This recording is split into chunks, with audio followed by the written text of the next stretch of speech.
He had worked the restock shift for years, the kind of man who could tell you where the oldest box of cereal lived without turning his head. The supermarket was a geography to him, a grid of aisles and exits keyed to a rhythm that began after the last customer left and ended when the morning light returned. That night, his partner did not show up. The back door had been left secured, but a small wedge that usually kept the door propped lay outside on the pavement, a trivial detail that unnerved him. He called his partner and got a sleepy voice saying he would not come in. Minutia adjusted his intuition, and the wedge outside became the first note of a song he did not want to hear. He thought of explanations, of delays and small errors. Then he heard the sound from down the central aisle, a long, resonant echo that seemed to answer the fluorescent lights. He walked to the middle, and at the far end he saw a figure, dressed entirely in black, who seemed to be studying the store like a person learning a new language. The man did not look like a customer. He moved with a half-precision that made everything feel deliberate. The first glimpse lingered like a hallucination, a person who belonged nowhere and everywhere at once.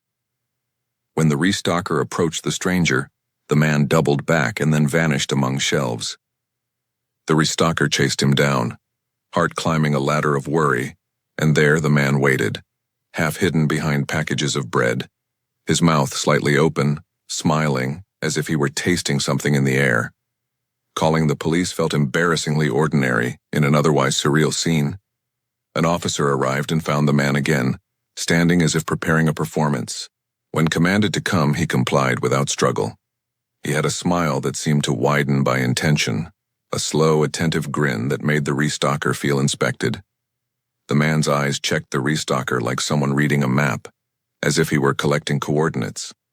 The police drove him out into the night and explained later that the man had said he was looking for a snack, as if that sentence could explain the implied weight of his presence. That phrase became a grotesque joke, a way of translating predatory attention into banality. The man was not violent, not in the evidence that was recorded, but his behavior had been intimate in a way that felt invasive. He watched with a focus that suggested a plan or an appetite. That smile haunted the restocker because it translated familiarity into trespass with a single expression. It taught him that threat need not be loud to be effective. A smile can be a map of intent, a way to mark a person for later. After that night, he made new rules as if he were constructing a fortress out of small choices. He never left the wedge outside. He checked corners twice. He made sure doors latched with the small, satisfied click that used to be incidental. The arrested man left a residue on the store, shaping how employees thought about ordinary shifts.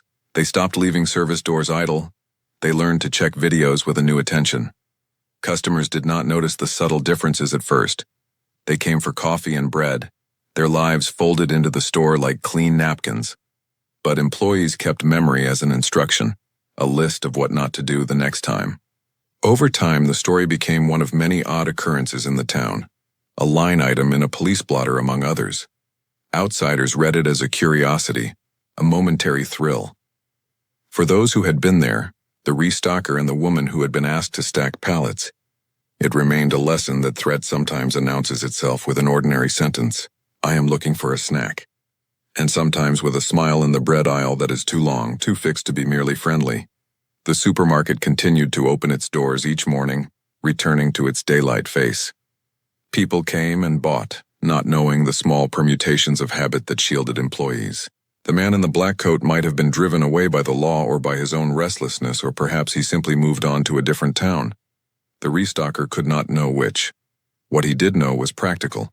He learned to treat a smile as a question, to respond to it with guardedness rather than courtesy. He learned to carry a flashlight even during daylight shifts. More habit than necessity. That smile in the bread aisle was not the end of the story, but it would remain a chapter that taught them to remake routine into defense. The supermarket kept its bright face. The town carried on, and those who worked behind the shelves bore their memory like a private ledger of precautions.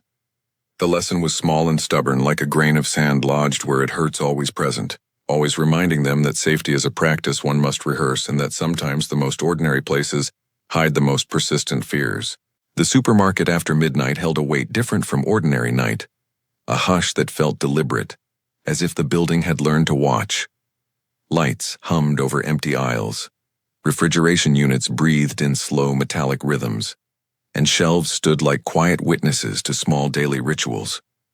Behind the fluorescent geometry, the work continued, soft and mechanical. But tonight something else in the room breathed with a human cadence. Dana moved through the store with the practiced gait of someone who had learned to let tasks fill the hours. The divorce left rooms too quiet and rent due dates too loud, and the night shifts became both income and anesthetic. Clipboard tucked against her ribs, fingers tracing the list by habit, she took routes she had walked 1,000 times. Close the bakery, check the freezer seals, sweep the front, lock the doors. The routine kept her steady until the smell reached her. A metallic scent underlined by damp soil, sharp and intimate, came from the deep freezer aisle. One flicker of the overhead lights made the world blink, then settle into a thinner, colder outline. A low sob followed, fragile and private, the sound of someone trying not to wake anyone. "Hello." A thin voice broke the late hour. No answer. The sob stopped, then resumed farther down the row, as if whoever produced it had shifted. Fog rolled from a partially open freezer door, a milky sigh that swallowed light. Frost began to bloom along tile where the fog met warm floor. Dana moved toward the sound because not moving felt like surrender. Each step made breath materialize in the flashlight beam. Marks appeared on the polished tile, wet prints that vanished where cold claimed them. Close to the door, the smell sharpened, the sound resolving into a slow drag, like fabric over linoleum. The freezer stood ajar, fog curling from the gap. The light inside stuttered, and in the brief flash, Dana saw two pale hands pressed from the inside, fingers splayed, frost flowering where they touched. Below them, streaks ran like black rivers, as if something wet had been dragged down to the floor and caught in the cold. The outline of a face pressed faint against the interior. The door slammed with a sound like accusation. The flashlight fell, spinning light until it stilled on a sealed handle. Panic moved laterally, a quick, hard thing thinning rational thought. Jabs at the handle did nothing. The lock clicked automatic, indifferent. The breath in the freezer, once a sob, felt suddenly deliberate in its absence. "Please," a voice said, near enough to brush the eardrum. It folded the air with a request that bypassed logic. Not an echo, not machinery, but a human plea trapped behind metal. Smears traced patterns along the glass, then away, a web of damp that left veins of frost. New prints appeared, larger and fresher than the first, pressing outwards like someone trying to escape. Dana's nails scraped the handle until skin split, blood smearing the steel and freezing into a red petal beneath the harsh store light. A pressure gripped the back of her neck as if a small hand had settled there. The heart tried to climb into the throat. Fog curled at ankle height, clinging like a living thing. No person stood behind her, yet a whisper tugged close. "Don't leave me," the voice breathed, shaped in the syllables of someone drowning in cold. Dana pounded and kicked and screamed until sound seemed to vanish in the steel. In a small, hard pause, the glass fogged from the inside, and a new image emerged. A face pressed flat against condensation, mouth open in a smile that did not reach the eyes. The lips shaped no words, but the grin had intent, patient and hungry. When the door yielded, it did not open wide. It clicked, shifting a fraction as if granting a sliver of reprieve. Dana stumbled through into air that tasted like a held breath. A body lay curled in blue, positioned between stacks of boxes like a discarded thing. Frost clung to hair and lashes. The mouth hung slack. The eyes looked wet as if they had just blinked, and yet the chest offered no rise. "Help me." The sound came, softer now, like memory of begging. Dana checked the wrist, pulse absent. The body resisted reduction into fact. Wrongness lived in the stillness where life had been expected. The smell of iron and rot braided with detergent into a new obscene scent. Backing away, knees hit tile. When she looked again, the space in front of the freezer was empty. No body, no prints, only a smudged film of frost like a bruise. The door was sealed, condensation beating like eyes. On the outside glass were new handprints, 5 small palm prints, as if pressed by the one who had been inside. Smudged among them was a larger palm angled like a promise. After officers left with polite, helpless expressions, an official report tried to pin the night into circled boxes. Maintenance checked equipment and found nothing wrong. The manager's voice was soft when he said he believed her, but his eyes searched for an explanation he could file away. Co-workers offered coffee, a hand on an elbow, their words unable to touch the hollow. Dreams folded the freezer into rooms that closed on their own, each click a betrayal. Waking felt like surfacing through ice. Guilt arrived soft and persistent. What if oversight had trapped someone? What if habit had guided her feet the wrong way that night? Answers slipped away. Routine became ritual, locks checked with obsessive care. Tiny triggers turned barbed. A draft made skin crawl. The clang of any freezer door set nerves jangling. Loneliness adopted new postures. Being alone with humming machinery took the texture of threat. Friends suggested time, therapy, distance. Moving towns for a job in a bookstore with warm light and paper offered practical refuge, yet reflex held fast. A mechanical cough in a late aisle could make breath fog in her chest. The store changed procedures. No one closed alone. Technicians tightened routines and staff avoided that aisle with ritualized speed. The story lived in whispers, each retelling sharpening edges. For Dana, the memory remained a small, permanent wound, a place where temperature changed the shape of things and a voice asked not to be forgotten. Sometimes late at night, a frosted pattern would appear on a window, and she would understand that some doors never fully close. Always, sleep became a weapon turned inward. In her small apartment, the metallic taste returned to the mouth at night, and fingers tingled as if cold had rooted into bone. She woke once to find 5 round frost marks on her bedroom glass, arranged like a reaching circle. Scrubbing burned her knuckles and the marks remained as faint scars. The store changed its closing procedures. No one closed alone. 2-person rules became policy.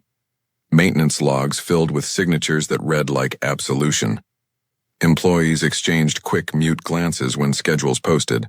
The aisle acquired a name in whispers. A spatial terror staff avoided in conversation.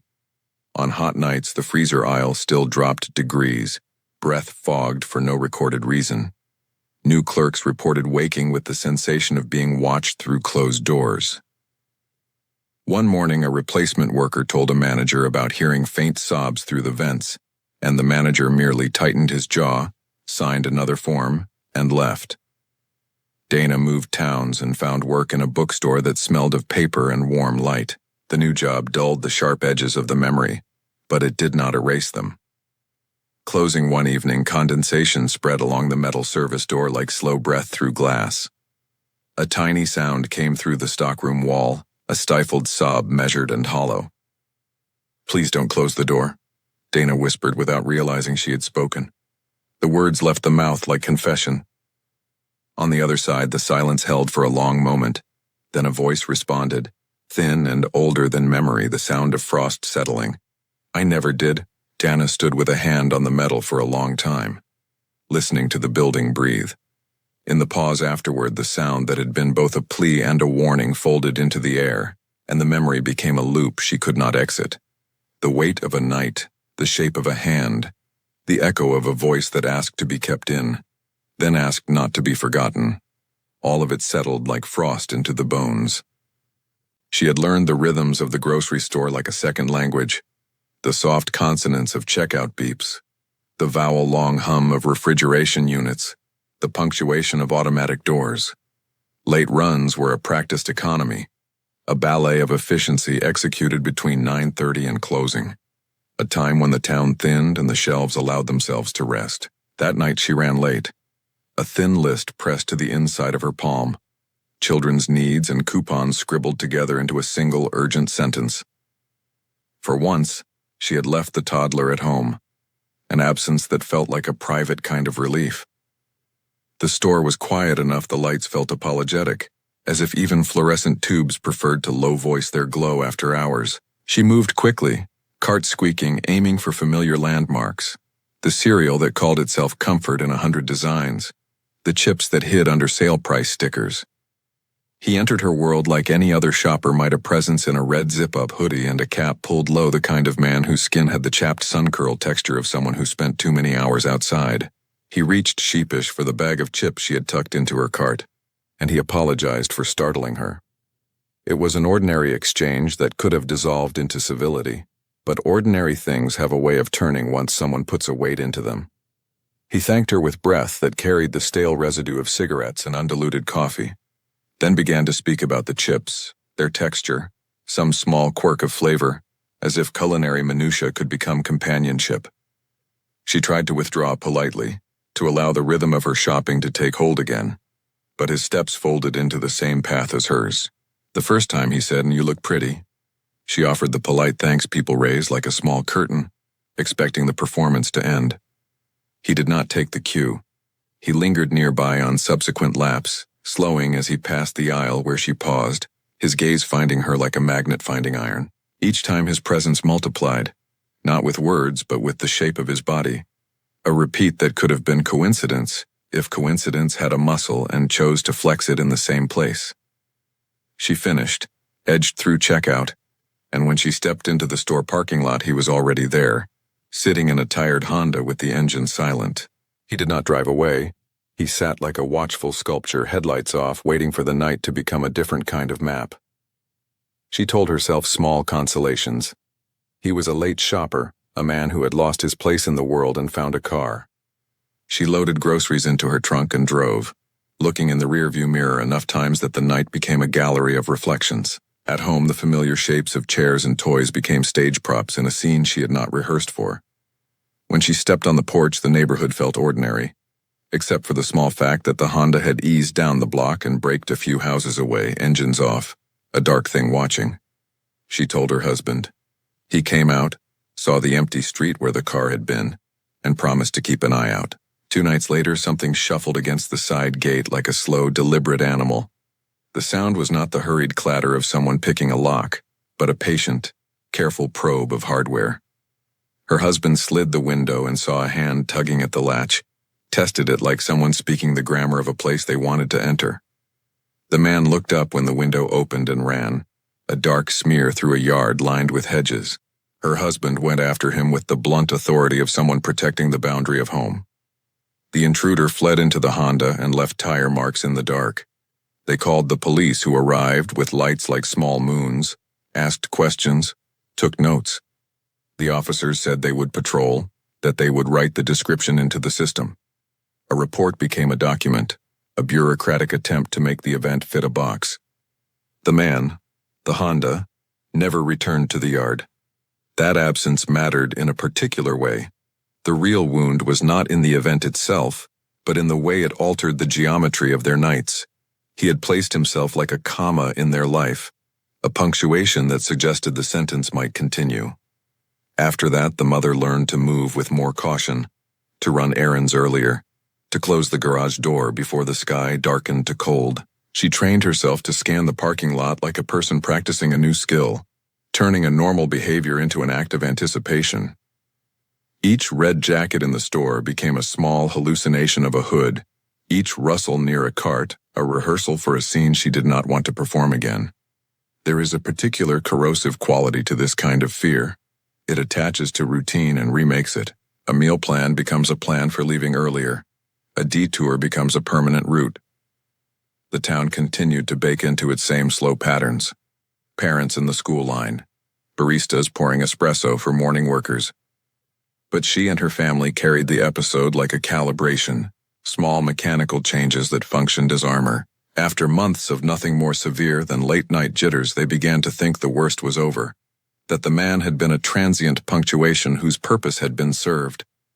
Then, one evening, months later, the toddler woke from a nightmare and crawled into her bed, needing the warmth that human beings offer one another without calculation. She lay there awake, listening to the breath of a child and the weight of ordinary furniture, and felt a familiar muscle tighten. The headlights passed on the street, off to the left, and a silhouette pressed at the seams of the black. The fear was no longer a reaction to a single man or a single car. It had become structural, lodged in habits, a permanent clause modifying evenings and exits. The red hoodie was never seen again. The police files closed and reopened and closed, and records sat in a system that did not soothe. The family learned to carry small nothings as tools, alarm keychains, an app that could summon help with one thumb. In its quiet way, the man taught them how delicate the shell of safety can be, how one look across an aisle can translate into knowledge about where someone leaves their keys at night. The story did not end in a violent climax, in headlines or a dramatic final scene. It ended in adjustments and vigilance, in the recalibration of a life once assumed safe. That kind of ending is quieter, but in its quietness it is the most invasive sort of terror, because it changes the way a person moves through their days without ever needing to raise its voice.